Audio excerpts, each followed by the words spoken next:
हाय, इस वीडियो में हम समझेंगे legislative process in the parliament.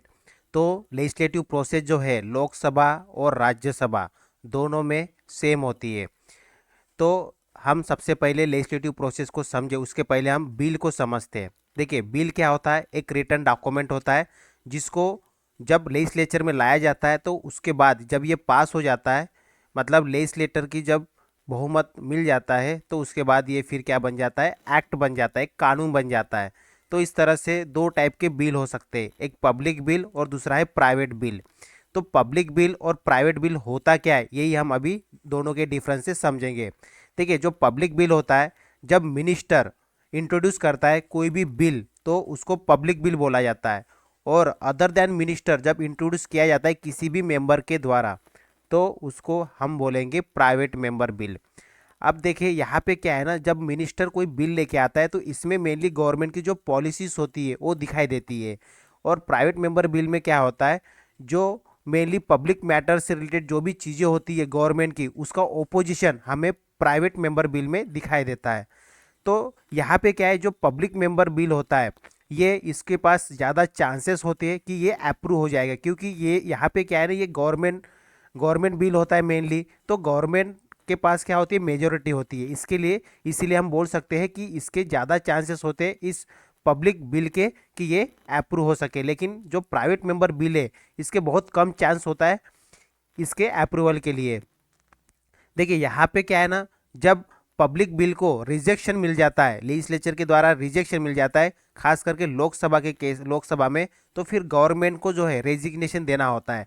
लेकिन प्राइवेट मेंबर बिल में क्या है, जब गवर्नमेंट को रेजिग्नेशन मिलता है बिल के ऊपर तो कोई भी इफेक्ट उनके ऊपर पड़ता नहीं है, गवर्नमेंट के ऊपर कोई भी इफेक्ट नहीं पड़ता, क्योंकि ये क्या है, किसी एक पर्टिकुलर मेंबर द्वारा ये बिल लाया जाता है, ना कि मिनिस्टर द्वारा। अब जब पब्लिक मेंबर बिल इंट्रोड्यूस किया जाता है, पब्लिक मेंबर बिल जब इंट्रोड्यूस किया जाता है तो उसके लिए 7 डेज का प्रायर नोटिस देना होता है। लेकिन जब प्राइवेट मेंबर बिल इंट्रोड्यूस किया जाता है तो उसके लिए 1 मंथ का नोटिस देना जरूरी होता है। अब जब पब्लिक बिल जब ड्राफ्ट किया जाता है तो उसके लिए जो कंसर्न डिपार्टमेंट होता है वो पूरा पूरा इन्वॉल्व हो जाता है, साथ ही साथ जो लॉ डिपार्टमेंट है वो भी इन्वॉल्व हो जाता है। तो इससे क्या होता है, जो पब्लिक मेंबर बिल होता है, पब्लिक बिल, इसको इसको ड्राफ्ट करना काफ़ी आसान हो जाता है, क्योंकि ऑलरेडी इनके पास काफ़ी डाटा होता है, काफ़ी कंटेंट होता है और एक्सपर्ट होते हैं मेनली। लेकिन प्राइवेट मेंबर बिल में क्या है, मेंबर खुद ही इसको ड्राफ्ट करता है, इसमें कोई भी गवर्नमेंट मशीनरी इसमें इन्वॉल्व नहीं होती है। तो इस तरह से पब्लिक बिल और प्राइवेट बिल दोनों में फ़र्क होता है। अब हम समझेंगे 4 टाइप की कैटेगरीज, बिल को हम 4 टाइप के कैटेगरी में क्लासीफाई कर सकते हैं। ऑर्डिनरी बिल, अब ऑर्डिनरी बिल क्या होता है, जो भी फाइनेंशियल सब्जेक्ट के अलावा जो भी बिल होता है उसको हम ऑर्डिनरी बिल की कैटेगरी में रख सकते हैं।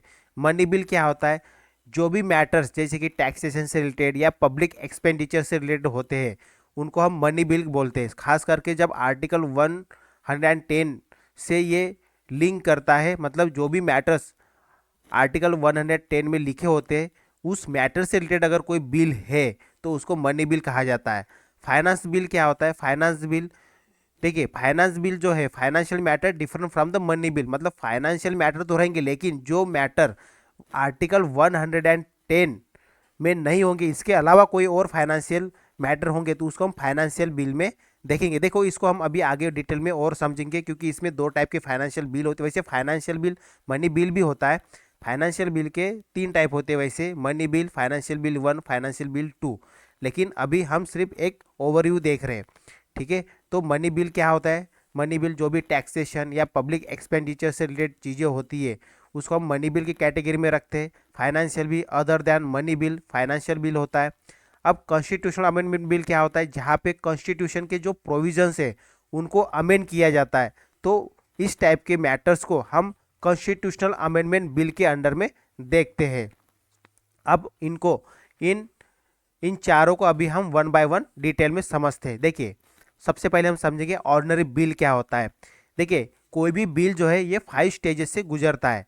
तो जब बिल इंट्रोड्यूस किया जाता है, ठीक है, तो उसके बाद उसकी सबसे पहले क्या होता है, उसके बाद सबसे पहले उसकी रीडिंग होती है, तो उसको फर्स्ट रीडिंग बोला जाता है। जब बिल को इंट्रोड्यूस किया जाता है पार्लियामेंट के अंदर में तो पहला जो स्टेज होता है उसको फर्स्ट रीडिंग बोला जाता है, जिसके अंदर में सिर्फ क्या टाइटल और ऑब्जेक्टिव, उस बिल के टाइटल, उस बिल का टाइटल और उसके ऑब्जेक्टिव्स को खाली पढ़ा जाता है। डिटेल डिस्कशन यहाँ पे नहीं होता है। ठीक है, सिर्फ क्या होता है, जो भी इंट्रोड्यूस करता है बिल उसका टाइटल पढ़ता है और उसके ऑब्जेक्टिव पढ़ता है, इसके ऊपर में कोई भी डिस्कशन नहीं होता है।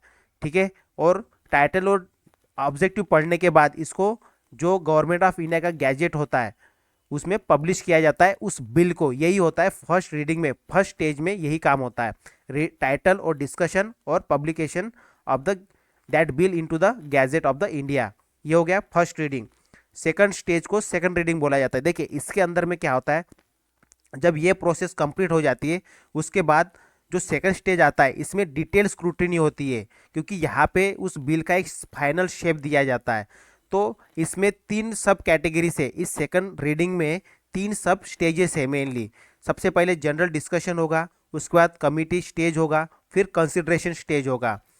तो अभी ये हम तीनों को वन बाय वन देखते हैं। देखिए जो जनरल डिस्कशन स्टेज है यहाँ पे क्या होता है, उस बिल की प्रिंट आउट ली जाती है और उस प्रिंट आउट को सभी मेंबर को डिस्ट्रीब्यूट किया जाता है।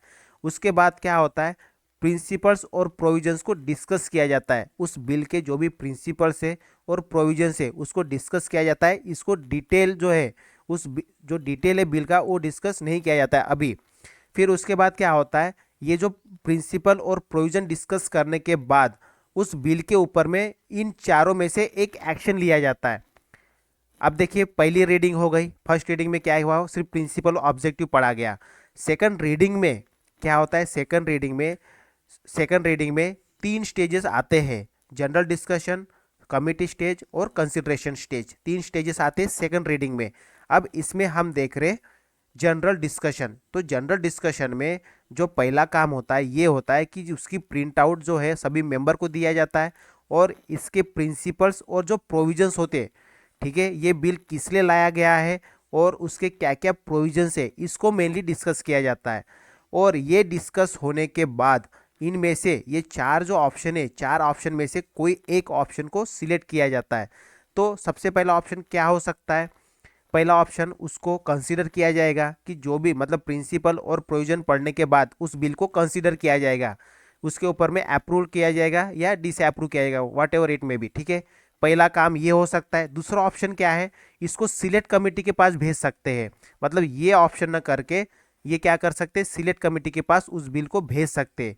या तीसरी चीज क्या हो सकती है, अगर ये भी ऑप्शन मतलब फुलफिल नहीं होता है, ये भी ऑप्शन सिलेक्ट नहीं किया जाता है, तो फिर उस बिल को ज्वाइंट कमेटी के पास भेज सकते हैं। अब देखिए सिलेक्ट कमेटी जो होती है ये जिस हाउस में बिल इंट्रोड्यूस किया जाता है उसी के मेंबर इस कमेटी के अंदर में होते हैं।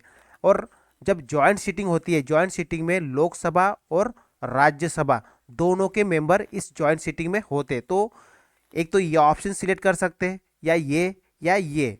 ठीक है, और जो फोर्थ ऑप्शन है, लास्ट ऑप्शन, इसमें क्या करेंगे, उस बिल को सर्कुलेट कर देंगे जिससे कि हमें मतलब उनको पब्लिक ओपिनियन मिल सके, लोगों की क्या राय है उस बिल के बारे में, उसको जानने के लिए भी इस बिल को भेज सकते हैं।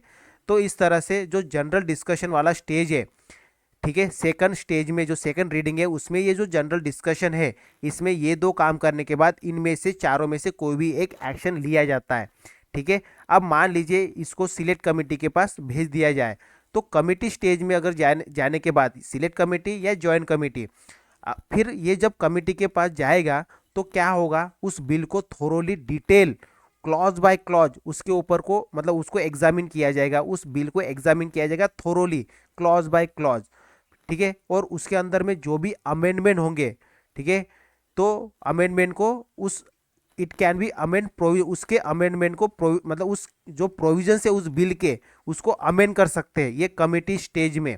ठीक है, कमेटी क्या कर सकते हैं, उसके प्रोविजन को अमेंड कर सकते हैं, लेकिन उसके प्रिंसिपल जो है मेनली जिस चीज़ के लिए ये बिल लाया गया है उसको अल्टर नहीं करेंगे। सिर्फ कुछ प्रोविजंस ऐसे होंगे जो कि मतलब वाइल एग्जामिंग उनको लगेगा कि नहीं ये नहीं होना चाहिए, तो उसी को मेनली 1-2 छोटे छोटे प्रोविजन को हटा सकते हैं या अमेंड कर सकते हैं, उसके प्रिंसिपल को नहीं। मतलब जिस मेन वजह के लिए जो बिल लाया गया है उसको ये कुछ भी छेड़खानी नहीं कर सकते कमेटी स्टेज में। फिर जब स्क्रूटिनी और डिस्कशन होने के बाद उस बिल को वापस हाउस के अंदर में भेजा जाएगा। ये हो गया कमेटी स्टेज। अब कंसिडरेशन स्टेज में क्या होता है, कंसिडरेशन स्टेज में ईच क्लॉज डिस्कस किया जाता है और उसके ऊपर में हर क्लॉज के ऊपर में सेपरेटली वोट किया जाता है। तो यहाँ पे जो है कंसिडरेशन स्टेज में भी मेंबर जो है अपना अमेंडमेंट प्रपोज कर सकते हैं। ठीक है, अगर उस अमेंडमेंट को एक्सेप्ट किया जाता है, ठीक है, लेजिस्लेचर के द्वारा, फिर क्या होता है, ये बिल का पार्ट बन जाता है जो भी अमेंडमेंट उन्होंने प्रपोज किया था उस मेंबर ने। अब थर्ड रीडिंग, तो हमने सेकंड रीडिंग देखा। सेकंड रीडिंग में क्या क्या मेनली स्टेजेस थे, एक तो जनरल डिस्कशन था उस, ठीक है, जनरल डिस्कशन के बाद कमिटी स्टेज में गया, कमिटी स्टेज में के बाद ये कंसिडरेशन स्टेज में गया। अब ये सब होने के बाद लास्ट जो स्टेज होता है, यहाँ पे सिंपल ये पूछा जाता है, मतलब इसमें सिर्फ वोटिंग होती है पूरे बिल के ऊपर में, आइदर उस बिल को एक्सेप्ट किया जाएगा या रिजेक्ट किया जाएगा। क्योंकि ऑलरेडी जो सेकंड रीडिंग है, सेकंड रीडिंग में क्या हो गया, उस बिल के ऊपर में कंप्लीटली स्क्रूटिनाइज करके उसको डिटेल एग्जामिन कर चुके हैं, कमेटी स्टेज से भी गया, जनरल डिस्कशन से भी गया। तो ये जो लास्ट स्टेज होता है, इसी में मेनली डिसाइड किया जाता है कि उस बिल को एक्सेप्ट किया जाएगा या रिजेक्ट किया जाएगा पूरी तरीके से। इसमें कोई भी अमेंडमेंट अलाउड नहीं होता है थर्ड रीडिंग में। उसके बाद उस बिल को ऑथेंटिकेट किया जाता है प्रिसाइडिंग ऑफिसर के द्वारा और उसको ट्रांसमिट किया जाता है सेकंड हाउस में। मान लीजिए अगर बिल लोकसभा में इंट्रोड्यूस किया गया, फिर उसके बाद में जब थर्ड रीडिंग कंप्लीट हो जाती है तो उस बिल को राज्यसभा में ट्रांसमिट किया जाता है अप्रूवल के लिए। अब देखो, अगर बिल, जैसे बिल अभी फर्स्ट हाउस से आ गया सेकंड हाउस में, तो सेकंड हाउस में जब आता है बिल, तो ये भी सेकंड हाउस में, मान लीजिए अभी राज्यसभा में आ गया लोकसभा से, तो यहाँ पे भी उस बिल को तीनों स्टेजेस से जाना पड़ेगा, फर्स्ट रीडिंग, सेकंड रीडिंग और थर्ड रीडिंग। तो ये तीनों स्टेजेस से और सेम प्रोसेस यूज किया जाएगा इस राज्यसभा में भी। अब इनके पास भी मेनली 4 अल्टरनेटिव रहेंगे उस बिल को एग्जामिन करने के लिए। सबसे पहली चीज ये कि वो विदाउट अमेंडमेंट, मान लीजिए वो बिल आ गया इनके पास, अब उस बिल पे ऊपर में कोई भी अमेंडमेंट न करते हुए सीधा के सीधा उस बिल को एक्सेप्ट कर देंगे, या उसमें कुछ अमेंडमेंट प्रपोज करेंगे, या उस बिल को कंप्लीटली रिजेक्ट कर देंगे, या ये बोल सकते हैं कि हम इस बिल के ऊपर में कोई एक्शन नहीं लेंगे, तो क्या हो जाएगा, बिल पेंडिंग हो जाएगा। तो मेनली ये 4 अल्टरनेटिव रहते हैं सेकंड हाउस के पास में।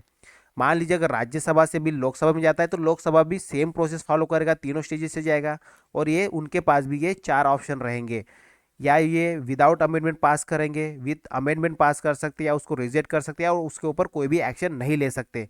अब मान लीजिए डेडलॉक हो जाता है। अब डेडलॉक किस केस में हो सकता है, डेडलॉक मतलब दोनों में टाई हो जाना, टाई टाई भी बोल सकते हैं, या दोनों का सहमति नहीं बन रहा है उस बिल के ऊपर में, लोकसभा और राज्यसभा दोनों का सहमति नहीं बनना, उसी को डेडलॉक बोला जाता है। अब किस केस में डेडलॉक बन सकता है, जब उस बिल को एक्सेप्ट नहीं किया जा रहा है, मतलब मान लीजिए अगर सेकंड हाउस ने, इस केस में तो बिल पास माना जाएगा। अब मेन आते ये 3 स्टेजेस में ही डेडलॉक हो सकता है। तो मान लीजिए सेकंड हाउस ने अमेंडमेंट को प्रपोज किया, लेकिन जो अमेंडमेंट है फर्स्ट हाउस ने एक्सेप्ट नहीं किया है, तो एक्सेप्ट नहीं किया है फर्स्ट हाउस में, तो इस केस में क्या हो जाएगा, डेडलॉक की सिचुएशन आ जाएगी। या जो सेकंड हाउस ने बिल को रिजेक्ट कर दिया, तब भी डेडलॉक की सिचुएशन आएगी, अगर रिजेक्ट किया तो आना ही है, ठीक है। और जो थर्ड रीजन हो सकता है डेडलॉक का, वो ये हो सकता है कि उस बिल के ऊपर में कोई एक्शन नहीं लेगा, तो सेकंड हाउस अगर कोई एक्शन नहीं लेगा तो बिल पेंडिंग रहेगा, तो इस तरह से उसका 6 मंथ तक वेट किया जाता है।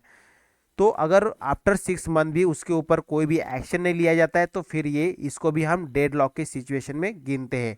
अब इस डेडलॉक को किस तरह से रिजॉल्व किया जाता है, किस तरह से इस डेडलॉक को सॉल्व किया जाता है, तो इसके लिए जो प्रेसिडेंट है, प्रेसिडेंट क्या करता है, ज्वाइंट सीटिंग को बुलाता है। इस ज्वाइंट सीटिंग के बारे में हम डिटेल में नेक्स्ट वीडियो में समझेंगे। तो अभी हम ये समझेंगे कि मान लीजिए सेकंड हाउस से ये पास हो गया बिल, फर्स्ट हाउस से पास हो गया, सेकंड हाउस ने भी इसको एक्सेप्ट कर लिया है, तो इसके बाद ये किसके पास जाता है, प्रेसिडेंट के पास जाता है। प्रेसिडेंट के पास एसेंट के लिए जाता है, तभी वो बिल क्या बन जाता है, एक्ट बन जाता है। तो जब प्रेसिडेंट के पास जाता है तब प्रेसिडेंट के पास भी 3 अल्टरनेटिव होते हैं।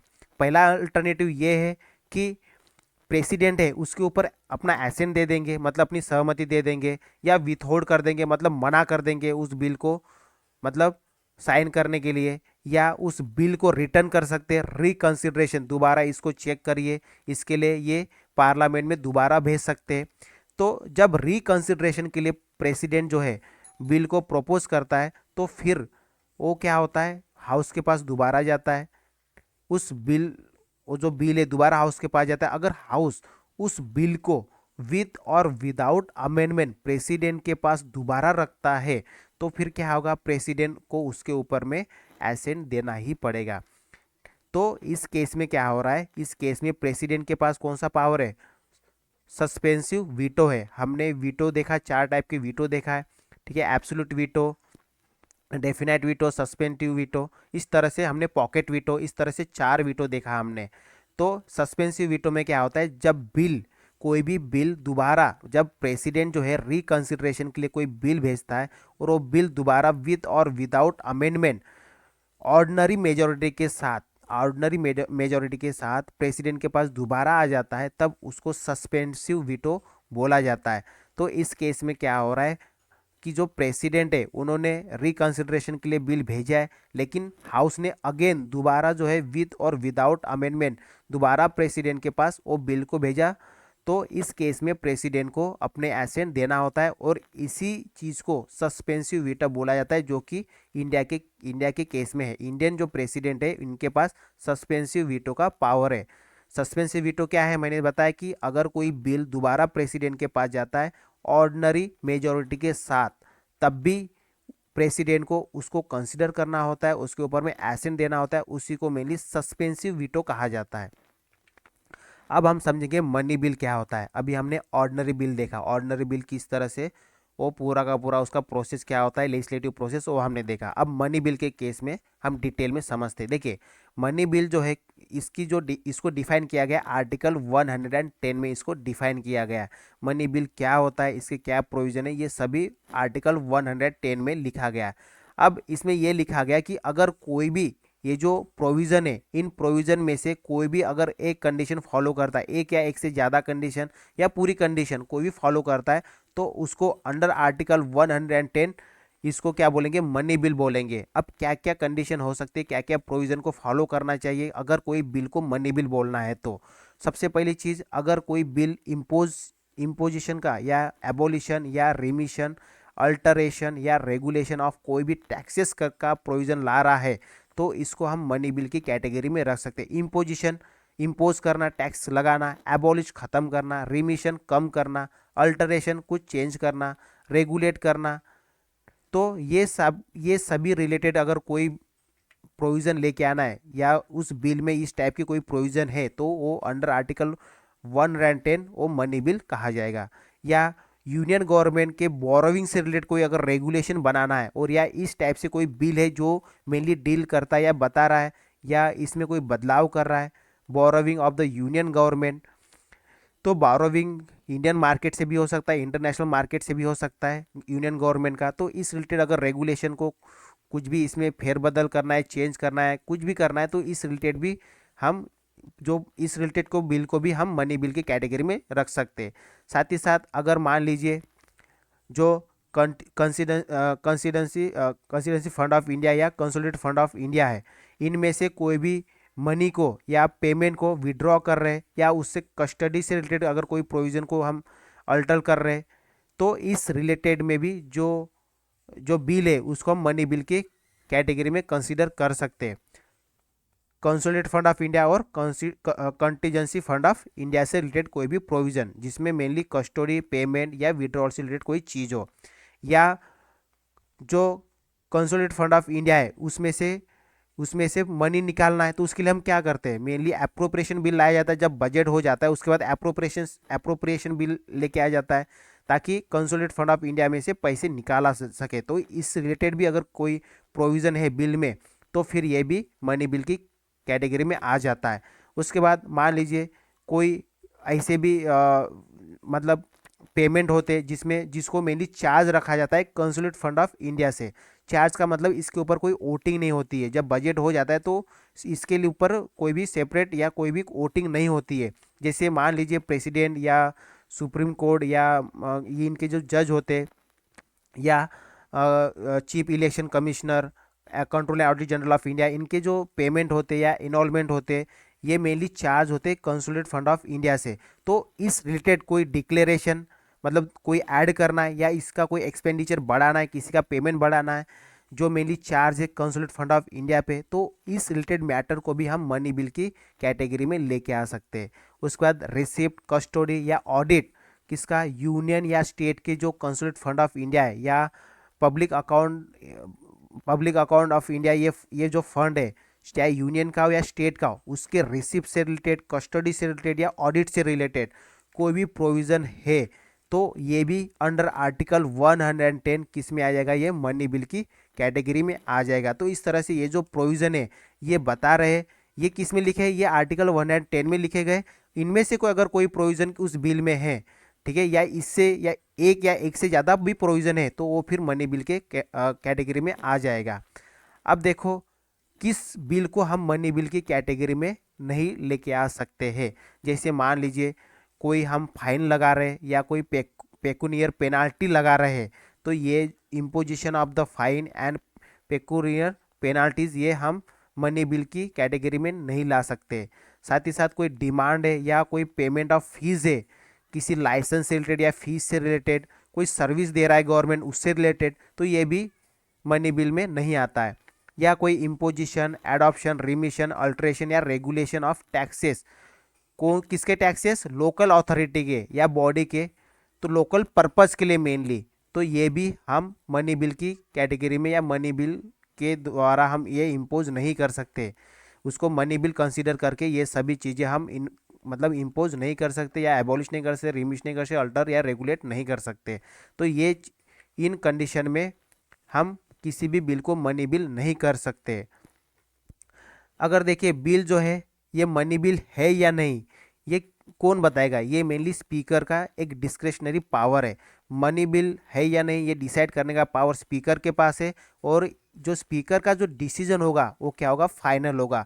तो उसको कहीं पे भी क्वेश्चन नहीं किया जा सकता है, किसी कोर्ट में या पार्लियामेंट में या प्रेसिडेंट, कोई भी इनको क्वेश्चन नहीं कर सकता है जब इन्होंने डिसीजन दे दिया कि ये बिल मनी बिल है या नहीं। इसीलिए स्पीकर को इंडोर्स करना होता है। जब भी बिल मनी बिल हो जाता है तो स्पीकर को उसमें लिखना होता है कि ये बिल जो है ये मनी बिल है, तभी ये प्रेसिडेंट के पास जाता है। तो उस बिल के ऊपर जब स्पीकर लिख देता है कि ये मनी बिल है, तब वो कंसीडर किया जाता है, फिर उसके बाद उसको प्रेसिडेंट के पास भेजा जाता है उस बिल को।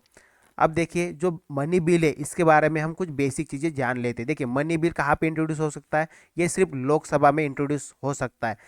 सबसे इंपॉर्टेंट चीज़ क्या है, जब ये इंट्रोड्यूस किया जाता है लोकसभा में तो इसके लिए जो रिकमेंडेशन है प्रेसिडेंट का ये बहुत ज़्यादा ज़रूरी होता है, तभी ये लोकसभा में इंट्रोड्यूस किया जाता है। और इसको इंट्रोड्यूस किया जाता है मिनिस्टर के द्वारा, क्योंकि ये क्या है, गवर्नमेंट बिल है, तो इसीलिए मिनिस्टर ही इसको इंट्रोड्यूस कर सकता है, प्राइवेट मेंबर इसको इंट्रोड्यूस नहीं कर सकता है।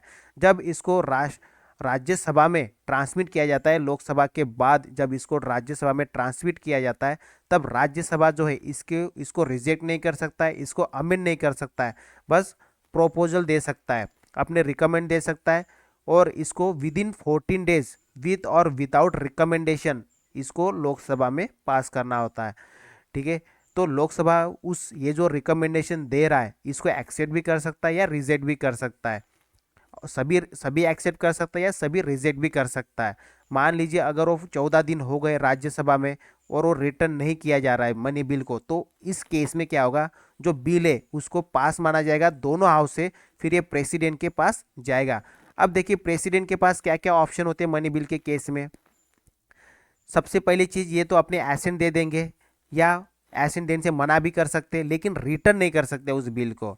दो ऑप्शन है इनके पास, एक तो एसेंट देंगे या एसेंट नहीं देंगे, रिटर्न नहीं कर सकते, क्योंकि ऑलरेडी प्रेसिडेंट के रिकमेंडेशन से ही इसको इंट्रोड्यूस किया जाता है पार्लियामेंट के अंदर में, मतलब लोकसभा के अंदर में।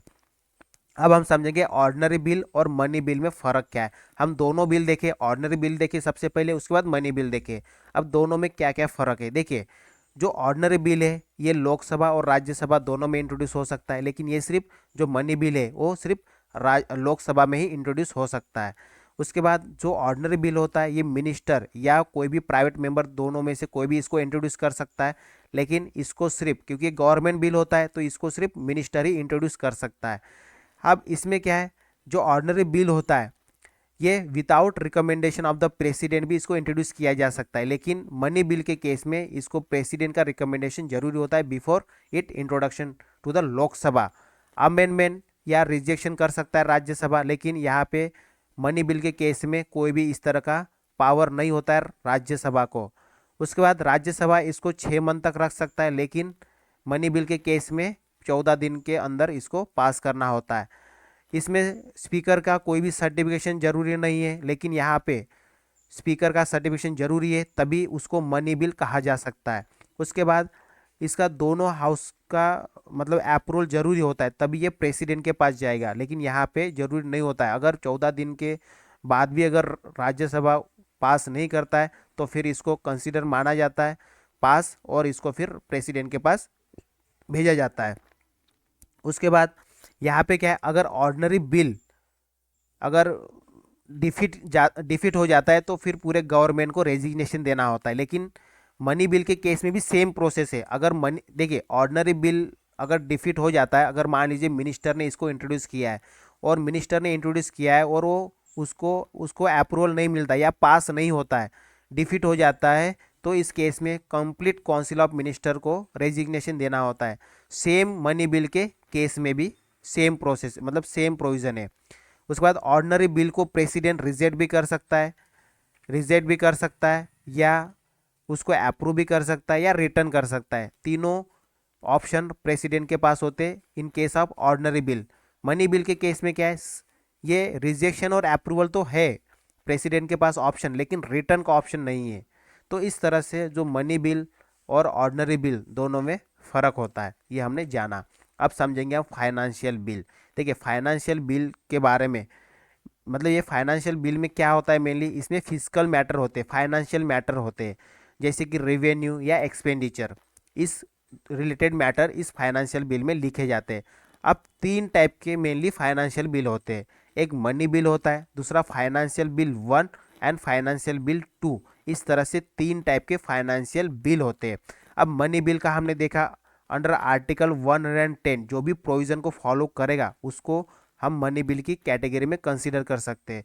और आर्टिकल 117 क्लॉज 1 से रिलेटेड जो मैटर्स है उस ठीक है, इसमें जो प्रोविज़न लिखा गया है ये किसके प्रोविज़न है, फाइनेंशियल बिल क्लॉज मतलब फाइनेंशियल बिल 2 के प्रोविज़न है।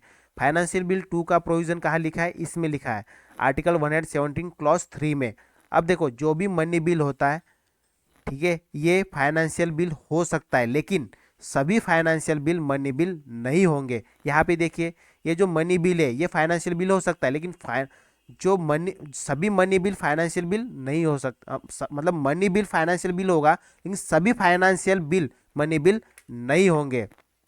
ठीक है, मैं दोबारा एक बार बताता हूँ, जो भी मनी बिल होंगे उसको हम फाइनेंशियल बिल बोल सकते हैं, ठीक है, या इसके अंडर में आएंगे, लेकिन सारे फाइनेंशियल बिल मनी बिल नहीं हो सकते हैं।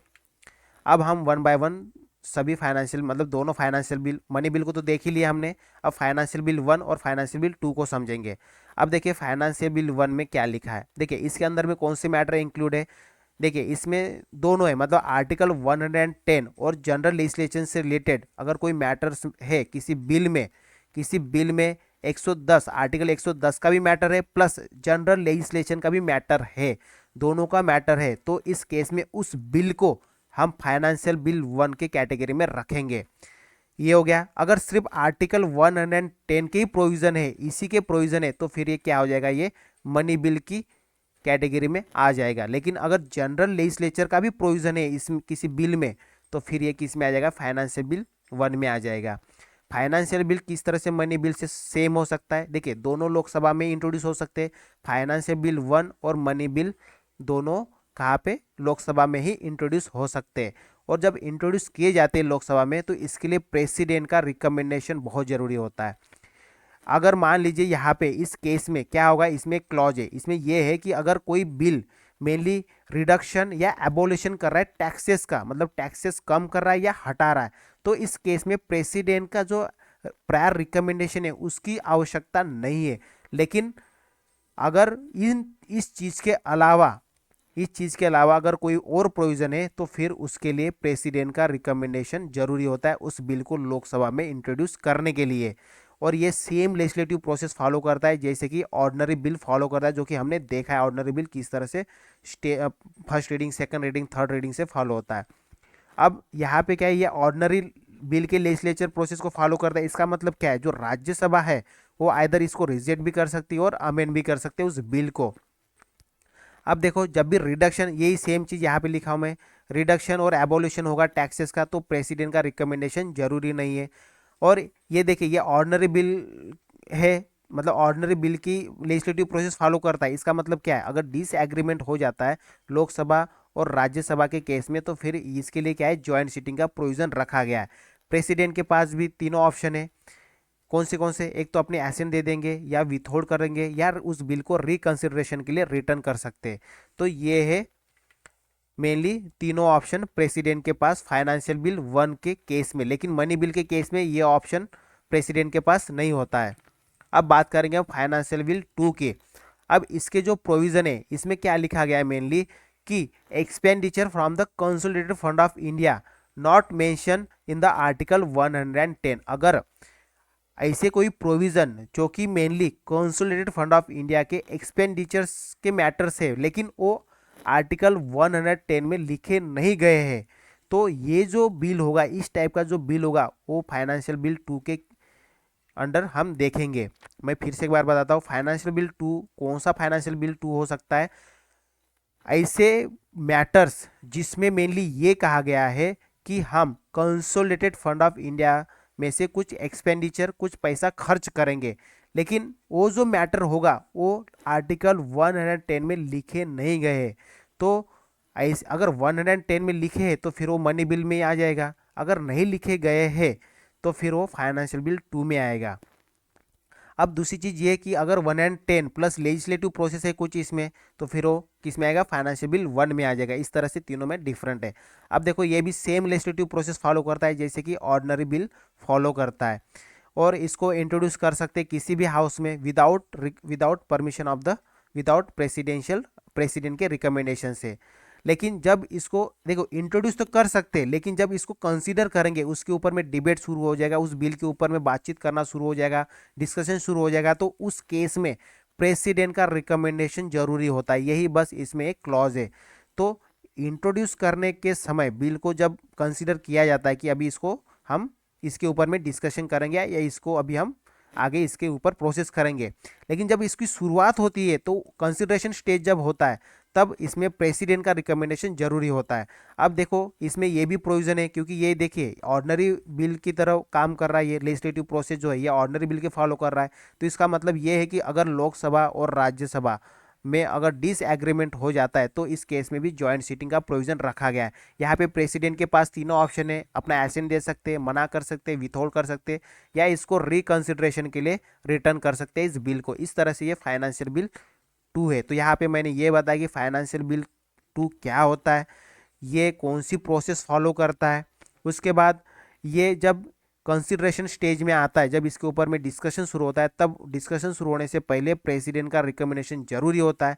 अगर डिसएग्रीमेंट हो जाता है दोनों में, लोकसभा राज्यसभा, तो ज्वाइंट सीटिंग होगी, और प्रेसिडेंट के पास ये तीनों ऑप्शन अवेलेबल होते इस बिल के केस में। ठीक है, तो इस तरह से हमने क्या देखा, ordinary bill, money bill, financial bill, जिसमें फाइनेंशियल बिल 1, 2 हम सभी को, तीनों को समझे, वैसे मनी बिल को भी समझे। इस तरह से डिटेल में हमने एक legislative process, ordinary bill, money bill, financial bill 1, financial bill 2, सबको हमने डिटेल में जाना। अब जो हमने देखा था कि जब लोकसभा और राज्यसभा में जब डिसएग्रीमेंट बन जाता है, तब प्रेसिडेंट क्या समन कर सकते हैं, ज्वाइंट सीटिंग को समन कर सकते हैं। अब इस ज्वाइंट सीटिंग को हम डिटेल में नेक्स्ट वीडियो में हम समझेंगे। So that's all for this video. Thank you, bye bye.